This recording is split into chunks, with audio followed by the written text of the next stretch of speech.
hit the record button, okay? And so let's go ahead and let's first talk about how we're going to be wrapping the course up here.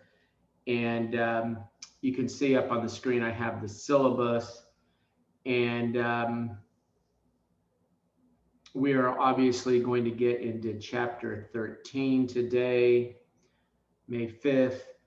And next week, we are not going to have an official class meeting. I'm going to give you next week to prepare for your final. So I will be opening up the practice final exams here, probably tonight or sometime, towards the end of this week. I'll open up those practice midterms, so you can go ahead and have the entire week to go through those practice midterms. And then I'm going to go ahead and put this in tablet mode right now. I am going to open the final, okay? And you must take the final. Everyone must take the final. And the final will open at 12 a.m. Okay, that's 12 o'clock midnight, right, at night on 5/17. And it will remain open and then close at 11:59. Okay, so this is a Monday. Okay, it'll close at 11:59 on 5/23, and that's a Sunday. 59 p.m. That's at midnight, right? Give or take us a minute on 5/23. Okay, so it's going to work as it has in the past. You have that entire week to schedule a 3-hour period to work 30 multiple choice questions, just as we've done with the 2 midterms. Okay, 30 multiple choice questions, and the material will come from chapter 8, chapter 10, chapter 13. I know 9 is listed there, but we just kind of briefly glanced at 9 and moved straight into chapter 10 last time. Okay, so it'll cover those 3 chapters. I would say probably a little heavier skewed towards 8 and 10. Okay, so between those 2 chapters, it might be more something like 25, maybe 12 each, give or take. And then, more like 5 to 6 questions from chapter 13 that we'll cover tonight. I tend to go a little lighter on the last chapters. I know you're having trouble probably assimilating all the information in for all your classes, all your finals here at the end. And so, we'll go a little lighter on chapter 13, which we're going to talk about tonight. So next week, there will be no official class meeting. You will have the entire week to prep for your midterm. Your midterm will open up, on Monday at 12 midnight, the week after next. And you will, okay. And then you will have until the 23rd to work that. You get 3 hours from the time you started, okay? Don't open it just to take a peek or anything like that, because once you open it, the clock starts running on you and you got to take it, right? It'll be just like the other 2 exams, 2 midterms. At that point in time, the paper is due. So hopefully you have gotten a good start on that, because that's going to also be due. So if you're still putting some finishing touches, I would take advantage of next week, so then you can focus on your final the week after that, and be in good shape to get everything in on time. Question?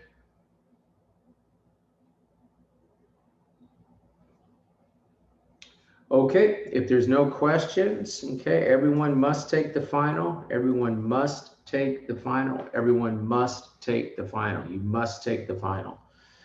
Okay, all right, good. So let's just go ahead and let's take a look at chapter 13. Okay, and what we're going to start to do in chapter 13 now, okay, is we've already looked at in chapter 8 operating budgets. Operating budgets typically cover 1 year.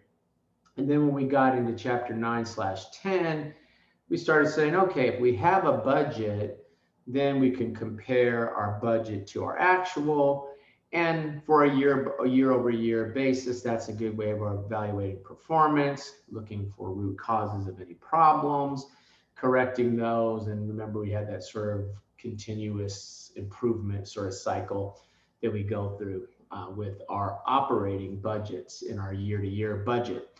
But of course, companies don't just sit there and have a single year that they're thinking about. Companies do need to look into the future and understand what their needs are going to be for property, plant, and equipment, longer term type purchases. And so for that purpose, for that analysis, we use something called capital budgeting. Okay. And when we talk about capital budgeting, we're talking about things like purchasing equipment, purchasing building, leasing equipment, leasing a building, equipment replacement. Can we have some sort of cost reduction by improving our equipment, by maybe purchasing new, more efficient equipment, that sort of thing. So obviously, the implications of these kinds of decisions extend out beyond the current year. So for that reason, what we're going to introduce here is, well, as we're making these decisions, we basically are doing two different things. One is just deciding if an investment is worth it to us, a single investment, just looking at it in a vacuum, is that particular investment worth it to us? And we'll see some screening tools that we're going to use for that. The other is, well, maybe we have several different investment opportunities and we're trying to figure out which ones we should go after. And we're going to see that we can rank them using certain tools, and that will allow us to then probably pick the top and work our way down until we essentially run out of any capital that's available for investment. Okay, so the methods that we are going to use are going to be the payback method, the net present value method, and the internal rate of return. Now, there are many, many other tools out there that are available. This is an introductory class. I'm sure as you move along, you'll see some other types of tools that may be used to make some investment decisions. We're just going to focus on these three. Now, when we look at these, we look at cash outflows, the money that we're going to have to spend. But of course, if you're spending money on any sort of capital investment, of course, you expect there to be cash inflows. So if you look at the outflows are obviously the initial investment, any repairs and maintenance that are going to have to be incurred to maintain that equipment. Maybe if you get some new equipment, there's going to be incremental operating costs. You may have to hire additional employees, or maybe the machine will use more electricity, whatever. Sometimes there will be a tie-up of working capital. Okay, now there's the definition of working capital is pretty specific, but for our purposes, let's just think of working capital as cash. So let's say you're going to get into some kind of business where you're going to have some type of oil or something available to get into this kind of business. Well, they're going to charge you for the containers to hold the oil, and they may require you to put a deposit down for those containers. So what'll happen, that working capital, that cash that you had to put for deposit, will be a cash outflow because it'll be tied up over the term of that project. Now, when you look at the inflows, and let's just focus on working capital first, At the end of the project, let's say you don't need these containers anymore because you're done with the project, you give the containers back to the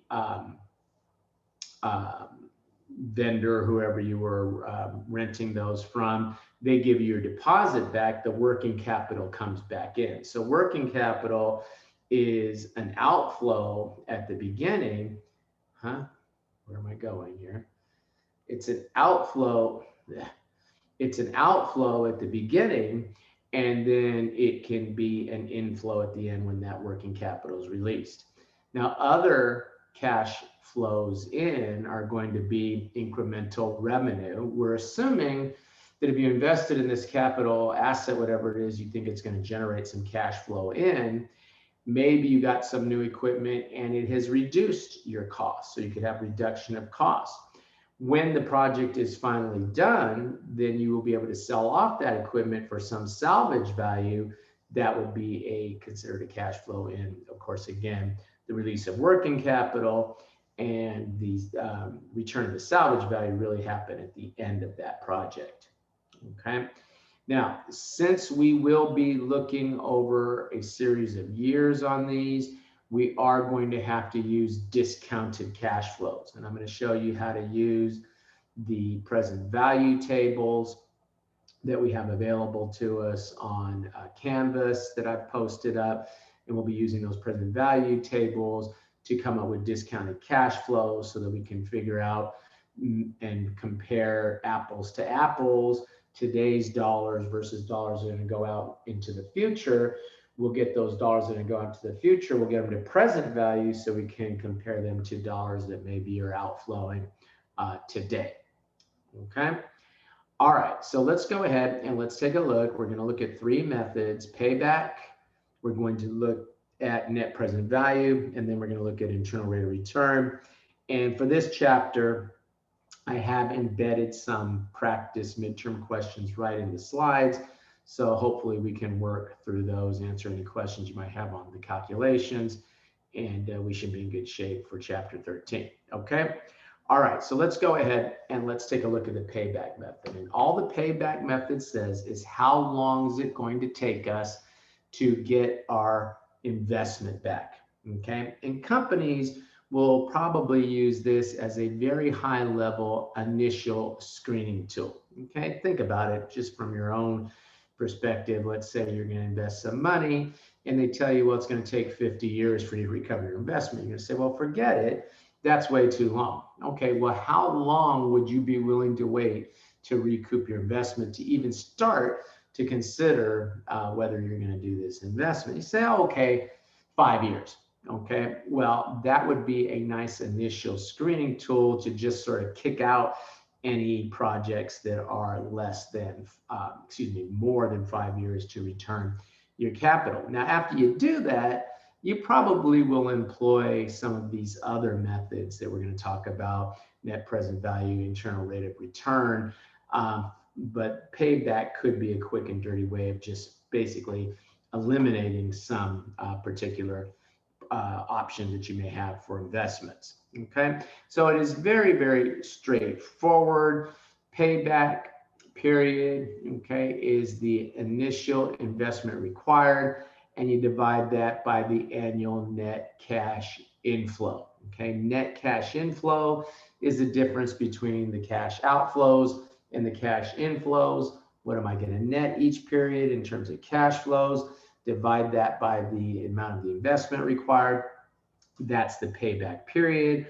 I compare it to whatever the companies, and it's a very arbitrary, there's nothing written that says, hey, never take an investment unless it's returned in 5 years or something like that. There is no benchmark like that. It is simply whatever is in the mind of the management of the entity, the owners of the entity.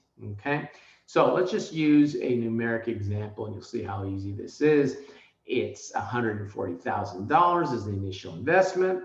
They tell us that the annual cash flows will be 35, and management has essentially arbitrarily decided that they're not going to take any investment unless they can get the return in 5 years.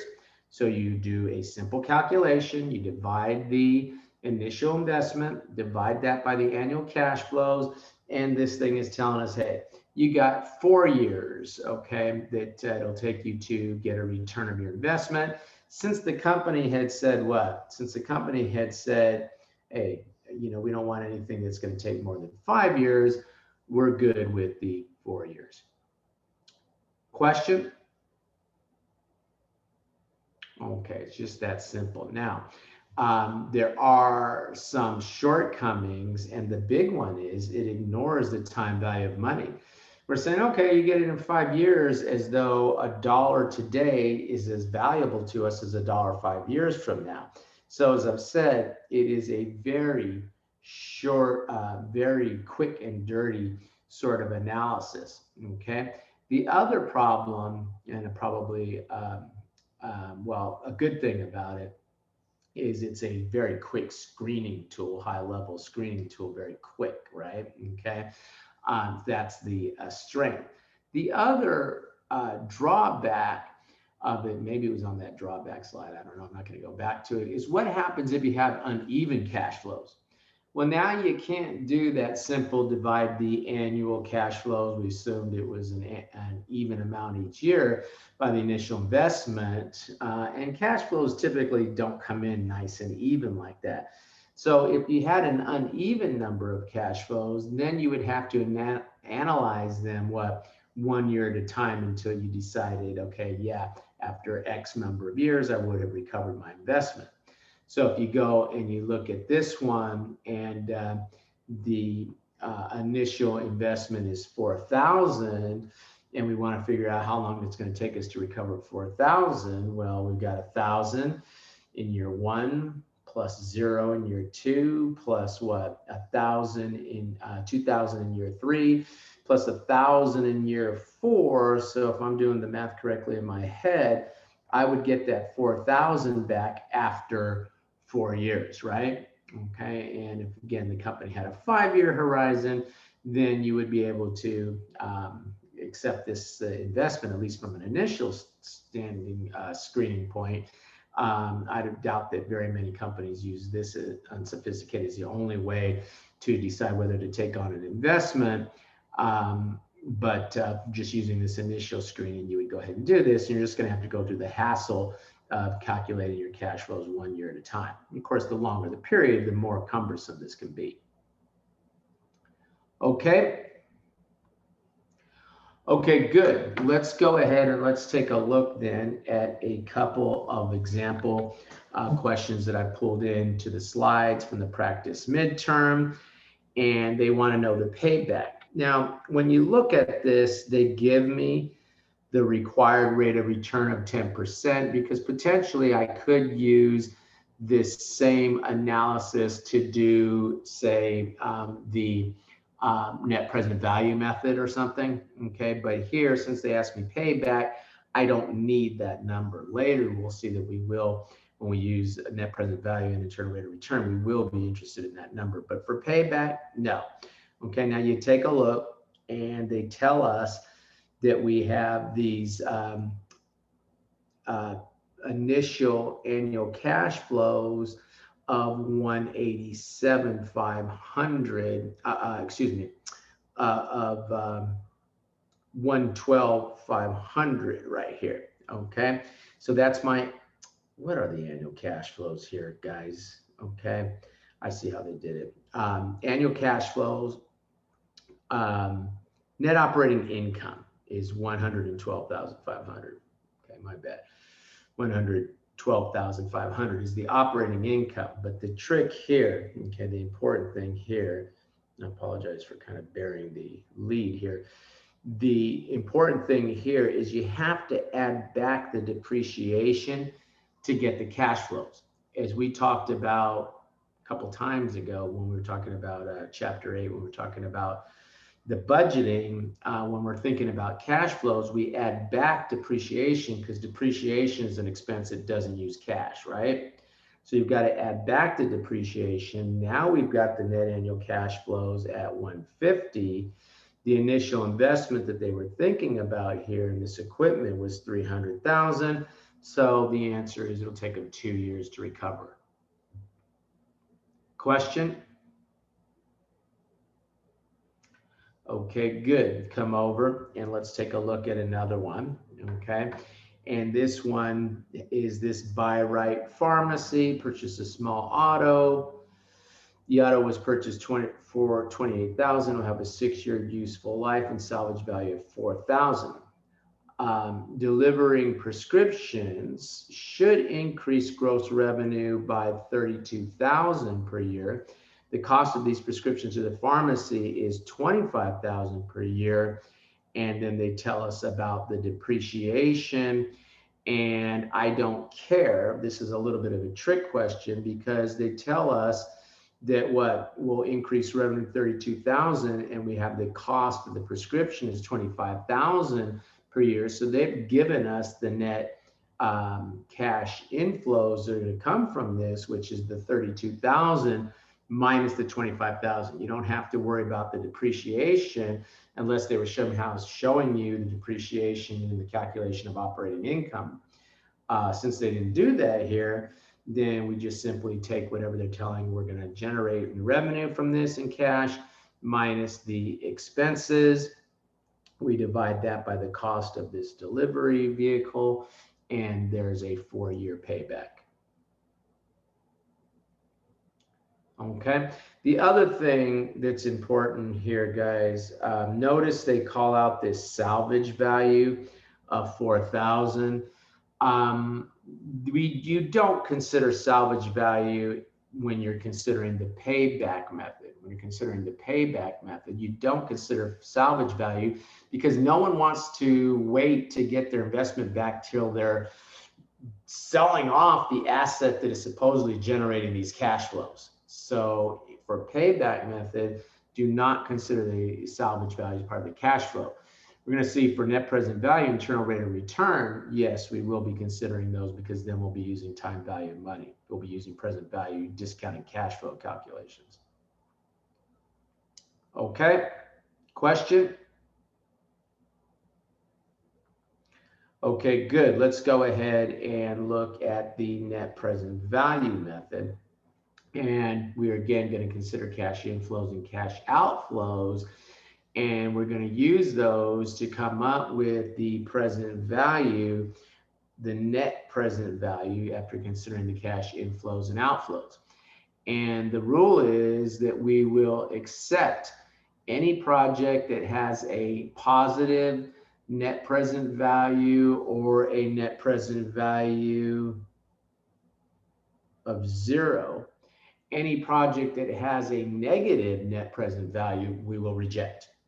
If the project has a positive or net present value of 0, so any net present value 0 or greater, accept the project.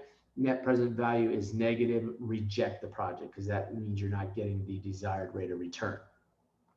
Okay, so let's just take a look at this example, and I guess I don't know, they don't tell us the type of equipment here, whatever, some kind of equipment, special equipment.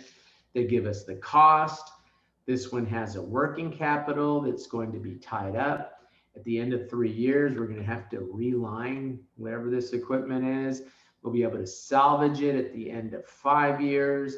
And then the cash inflows are going to come from this, from the operation, our increased sales revenue, but we're going to have to pay the cost of the parts that are going to be sold. And then we'll have to incur some salary and shipping costs. Okay, so we start to analyze the net present value, and this particular company has a rate of return of 11%. So they use the discount rate of 11% to decide if they should go ahead and accept this equipment or this contract, whatever the heck is going on with this thing. Okay. Okay, good. So what happens?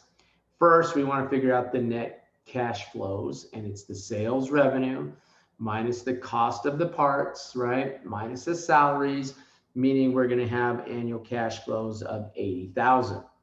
Okay.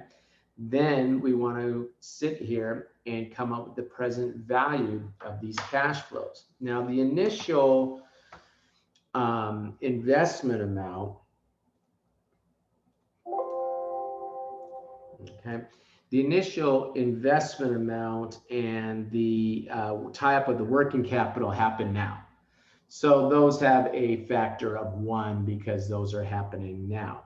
Okay, but in order to compare cash flows in the future, we're going to have to do some present value analysis, some discounted cash flows. So that 80,000 is an annual cash flow. So we're going to have to pick up present value of an annuity factor in order to turn those future 80,000 a years for year 1 through 5 cash flows into present value.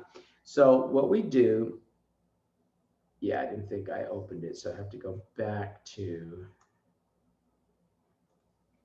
it's probably good that I didn't open it so you can see where it is. Sometimes students say, where's the present value tables? They're right here. Okay, I have the present value tables. Okay, and I'm gonna open them.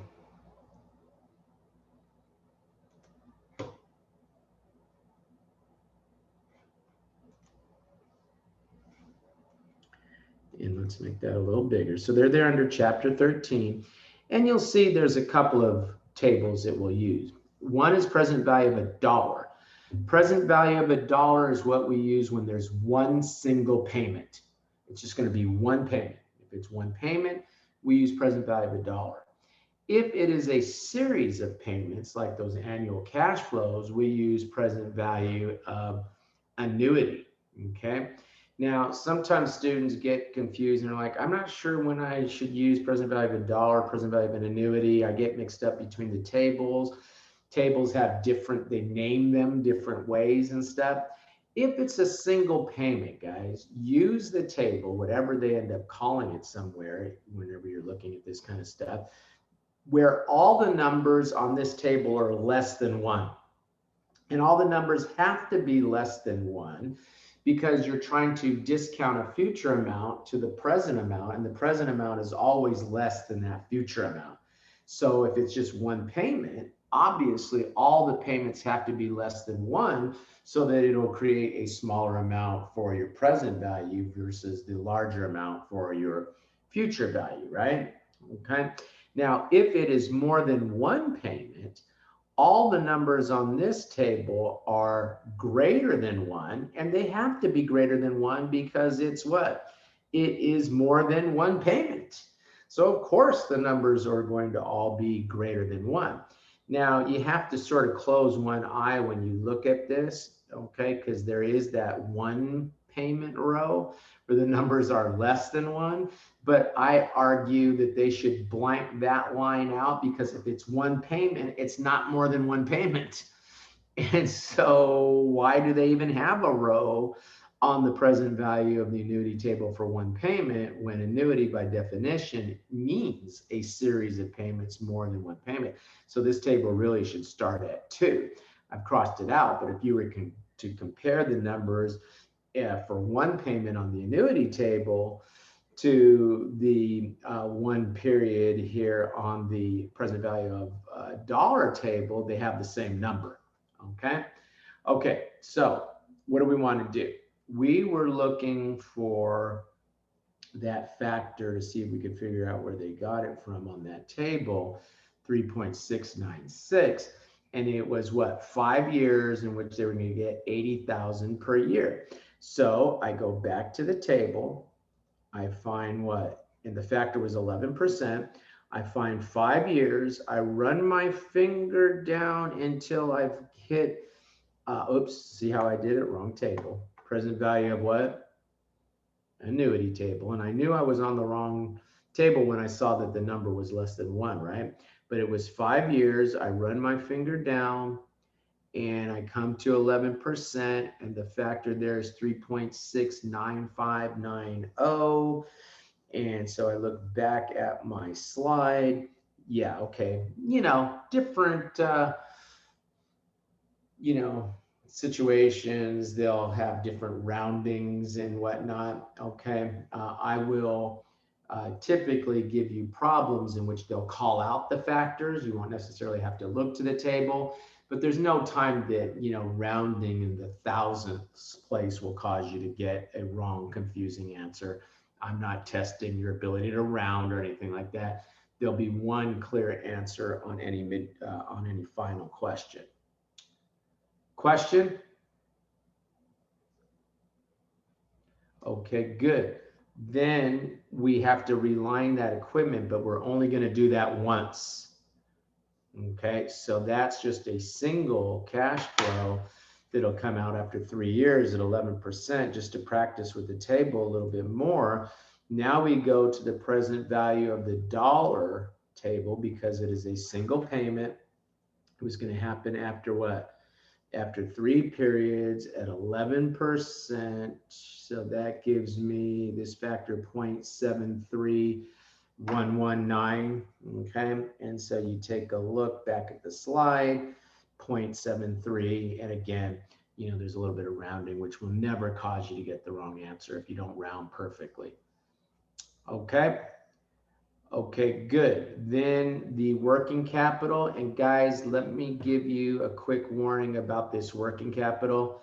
This is the easiest one to forget. You remember to take the working capital out at the beginning, but you forget to bring it back when it's released at the end of the project. And there will be choices in the ABCD that will contemplate that mistake, and then you're going to wonder why you missed that problem. Okay, so make sure you put a big note somewhere when you're taking your exam. Don't forget to release the working capital at the end of the project. So at the end of the 5 years, one more time, just to mess with the table a little bit. Let's go back, present value, 5 years now at the end of the project. And for 11%, there's that factor 0.59345. You go ahead and you go back to the slide, and that's that factor again with some rounding annoyance. Okay. All right, good. And so when you add everything out, the project has what? Has a positive net present value of $76,015. So the company would accept this project. Now, sometimes you can use net present value, and again, if it was positive, accept it. If it was 0, accept it. Okay. If it is negative, reject the project. Okay.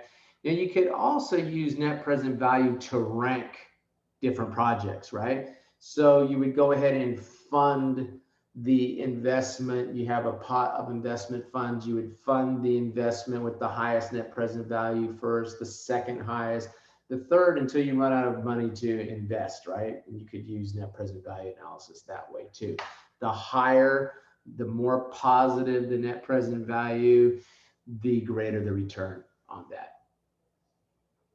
Okay. All right, good. Let's just go ahead then and look at, and we start to tease you a little bit saying, hey, we're going to talk about internal rate of return, and we give you some information about internal rate of return. And then I start giving you net present value questions. So hang tight. I'm going to come back to those first couple of slides about internal rate of return, but I want to get to these example questions on net present value first. So I just got my slides a little bit out of whack here. Okay. So let's go ahead and let's take a look at this project. And we have an initial investment of $360,000. And that 360,000, and the way I like to set these up is what the amounts are now, 360,000. Okay, the present value factor for amounts that are going to go out. Actually, this is the cash flow.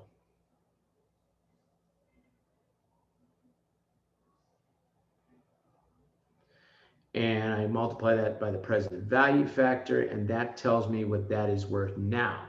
Now, if it's going out as the initial investment, the present value factor is 1, so I just use the 360, right?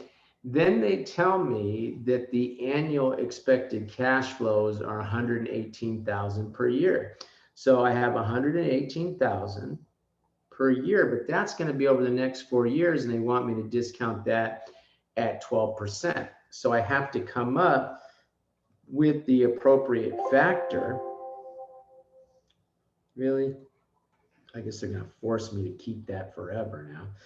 And so then I come over and I take a look at the table. And I don't want present value of a dollar table because that was a series of payments. And it was how many years? 4 years at 12%. Okay. So I find my 4 year row here. I run my finger along. Thank God what it goes up to 12% on this table. So that gives me 3.03735. Okay, so I go ahead and multiply that by 3.0, what was it? I always catch the class napping when I ask you. I ask a question and there's crickets. 3.03735.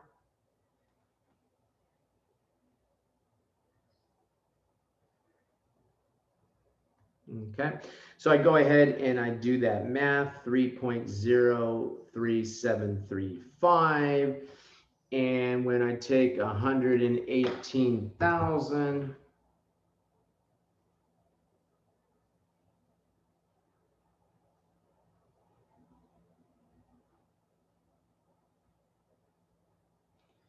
times 3.03735, I get 358,407.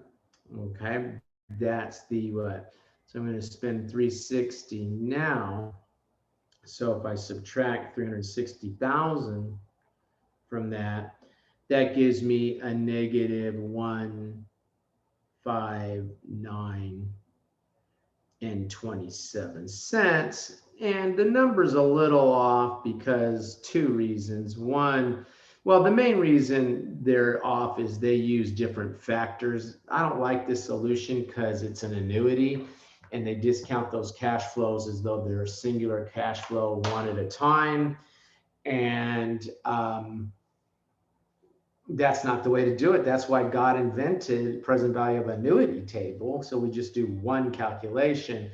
What caused the difference in the answers is they were using a table that had more rounding than the one that we used. But clearly, the only one that gave us a negative answer here and was very, very close to what we came up with was choice C.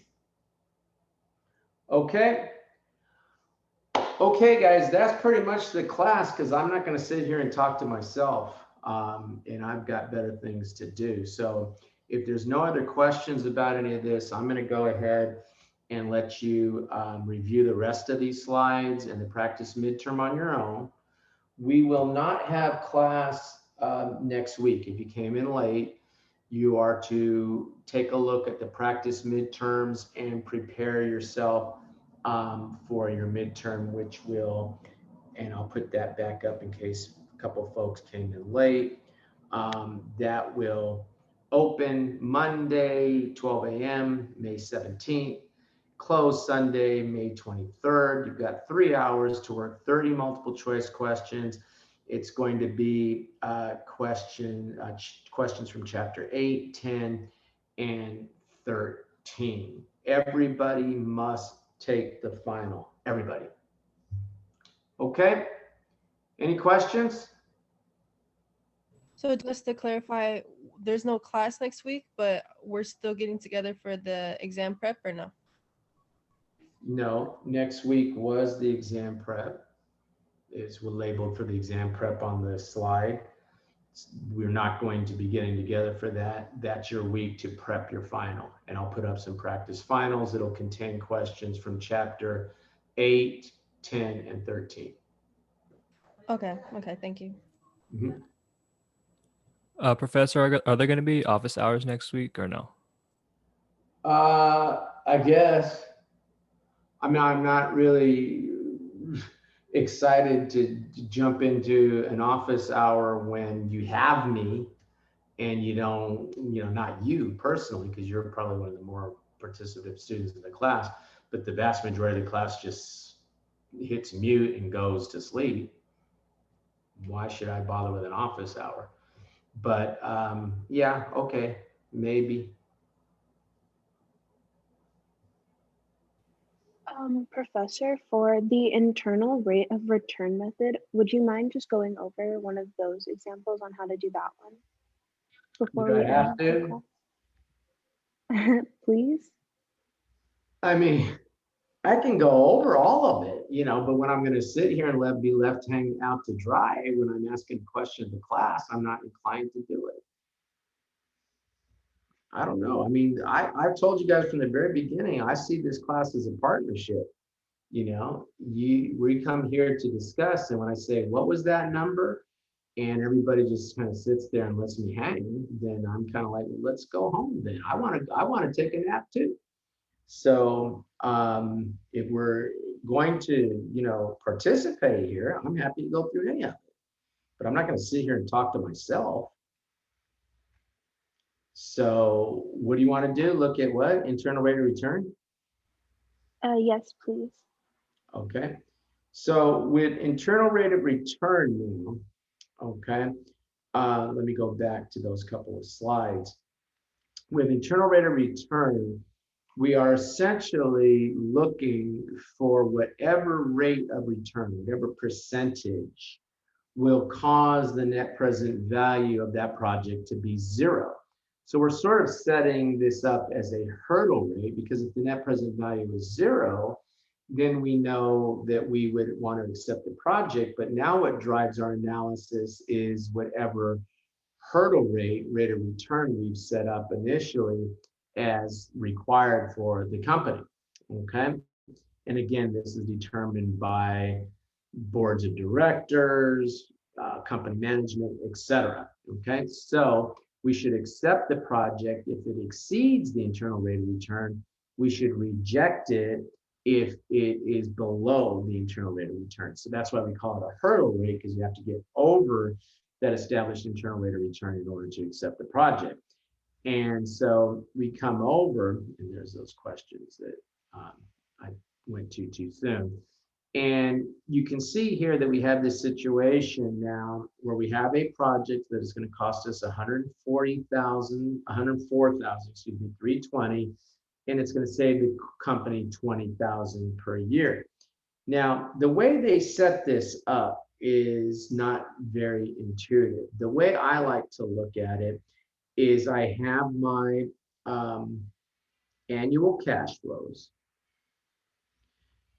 The way they set it up just kind of like causing you to memorize a formula, and I don't like to present things that way. Annual cash flow, whatever it is, times and whatever present value factor, okay, will equal the initial investment. Okay, so if you, I'm spilling off the slide a little bit there, but if you sit there and you take the annual cash flows and you come up with the present value factor that equals the initial investment, that is the same as saying that the net present value is going to be zero on this. Okay, so our job is really going to be to find this present value factor, and then go ahead and once we can come with that present value factor, we can figure out the internal rate of return. So notice all they did in the blue here that is already pre-printed on the slide is they did the algebra. And they said, okay, take the initial investment and divide that by the annual cash flows. That gives you the present value factor that will cause the net present value to be zero. And in this particular case, then that net present value factor, I should say, not net present value factor, but that present value factor is 5.216. So I go back to my table, I go to the present value of the annuity, and again, I'm lost in the wilderness to remember what the number of years was on the project, because no one's going to tell me. So it's 10-year life on the project. So I go ahead and I come down to 10 years, 10 periods, and then I simply run my finger along until I find the factor that is close to that number. And so at the 10-year, I think this was one that, this is the problem here. Why am I not seeing that number?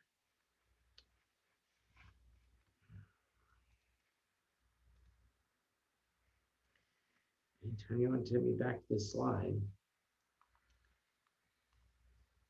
5.216 is the number, and they tell me that's it. Oh, I see why I'm not seeing it, because that table stops at 12%.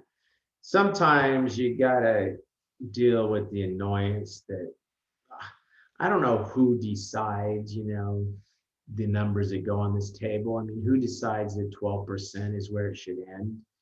And then, you look at this table and they skip the 13%. Why? Because 13 is an unlucky number. I mean, they're afraid of 11%. I can't tell you why these different tables do the different stupid things that they do. But just coming over now, present value of the annuity, all the numbers are bigger than 1. I go to the 10-year period, I come down, there's that stupid number, right, the 14%. So I determine the 14% by finding the factor that lines up with, for the number of periods in the row, lines up with the column that gives me that rate of return. And in this case, it is 14%. Okay, so that was what we saw as the answer there. They showed it to you here. They got that 14% factor here. Okay. Okay, and in this case, they just had, this is, I don't want to do this. Let's just take a look at one of the examples of the questions. Okay, I don't like those. Their little exercise slides are usually nonsense. Okay, but we have what? We have 178,848, and that's our initial investment, and we're looking for the present value factor times the net cash flows of 36,000 that will equal that initial investment. In other words, will cause the net present value to be 0. So they take the 178,000, divide that by the 36, they come up with 4.968. The period here is 8 years. So I go back to my 8 years on the table. So I come to 8 years. What am I looking for? 4.968 Yeah. is 12%.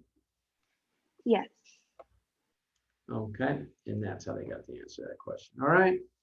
Okay, so none of these are terribly complicated, guys. Practice with these. Take a look at these. You will see more practice midterm questions embedded in the slides. You will see the practice midterm for chapter 13, and then you'll see the practice final, which will contain questions from chapter 8, chapter 10, and chapter 13. Okay. Okay. All right, guys, have a good rest of the day. Hopefully you had a successful semester. Thanks for your participation. And make sure that you also turn in the paper on time. Don't put me in a bind. I'm not going to go looking for you. If you don't turn something in, I'm just going to assume you don't want me to grade it and give you a 0 on it. So make sure you turn everything in on time. I'm giving you lots of free time in this class to work on things on your own. So make sure you're taking advantage of that time, successfully completing the class. Okay? Okay. Thank you. Thanks, Professor. Okay, guys. Thank you. Bye. Thank you.